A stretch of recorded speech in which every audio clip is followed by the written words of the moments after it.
Hello, আশা করি আপনারা সবাই ভালো আছেন। জানেন কি সাই বাবার ব্রত বা সাই বাবার যে কতটা বড় মাহাত্ম্য লুকিয়ে আছেন এই ব্রত কথায়। যারা অনেক পুজো পার্বণ করেন বা অনেক ধরনের ব্রত কথা করেন তারা জানি অনেকেই বলতে পারে যে অনেক ঠাকুরের মধ্যে অনেক রকম কিছু হয় না, কিন্তু আমি বলি না, সব কটা ঠাকুরই বা সব দেবতার মধ্যে নানান ধরনেরই কিন্তু শক্তি লুকিয়ে আছে। তাই সবাইকেই পুজো করতে হয়, সবাইকেই ভালোবাসতে হয়।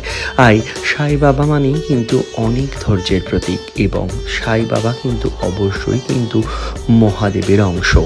এবং যারা আরজি লাগান সাই বাবার কাছে অবশ্যই কিন্তু বৃহস্পতিবার করে সাই বাবাকে আরজি লাগাবেন, এবং অবশ্যই কিন্তু হলুদ ফুল সাই বাবার ভীষণ প্রিয়, সেটা কিন্তু অবশ্যই দেওয়ার চেষ্টা করবেন।